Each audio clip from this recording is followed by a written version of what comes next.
Aujourd'hui, l'heure est grave. Ma fidèle voiture est en réparation. Je n'ai plus rien pour rouler à part une petite voiture que l'on m'a prêtée.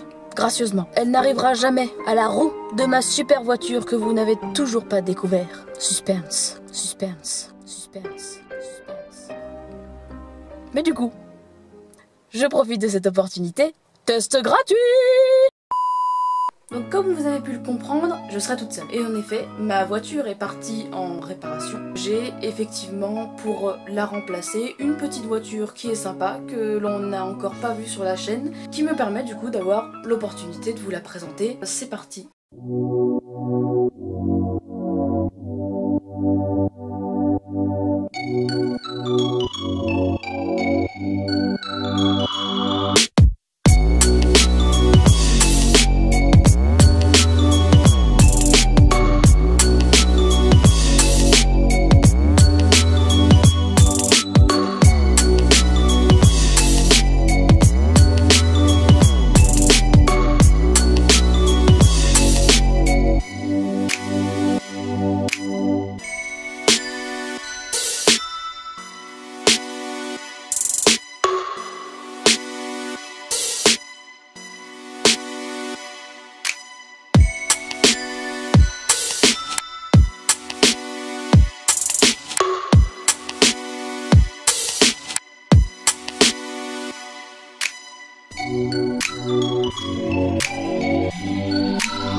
Le groupe Renault est un constructeur français. Il a été regroupé dans un premier temps avec Nissan en 1999, puis avec Mitsubishi en 2017. Cette entreprise a été créée officiellement le 25 février 1998 par Fernand et Marcel Renault. Renault a tenté durant la Première Guerre et la Seconde Guerre de se développer dans différents domaines, notamment celui de l'aviation et celui du ferroviaire, en créant des trains et des avions du coup à l'effigie de Renault. Concernant la relation entre Renault et Dacia, il faut savoir que en 1999, Volkswagen s'est mis en contact avec Skoda. Pour faire de même, Renault décida de prendre contact avec le constructeur Dacia afin de permettre aux usagers habitués de Renault d'avoir accès à une voiture d'entrée de gamme très abordable en termes de prix, tout comme le souhaitait Volkswagen avec les Skoda.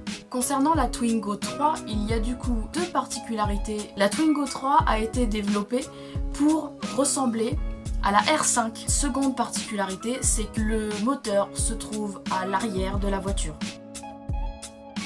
Première chose qui saute à l'œil sur cette petite voiture, c'est sa couleur. En effet, la couleur est vraiment sympa, ça fait très girly. La seconde particularité de la voiture, c'est qu'on voit directement qu'il n'y a pas de feu de brouillard. Donc je suis partie allumer la voiture et au niveau des phares, c'est dommage, ça se voit pas trop à la vidéo, mais je trouve qu'elle a une signature lumineuse très agréable. Donc nous pouvons voir les enjoliveurs, qui sont des enjoliveurs spécifiques à... On a un rappel ici en plastique. Le moteur est à l'arrière. Nous n'avons pas accès au moteur, mais il est en dessous. On voit qu'ils expliquent que le moteur est bien en dessous, patati patata. La belle petite signature lumineuse qui est bien mignonne. De l'autre côté de la voiture, pour vous montrer un petit peu, on voit pas vraiment à part mon ombre, mais il y a une petite ligne là.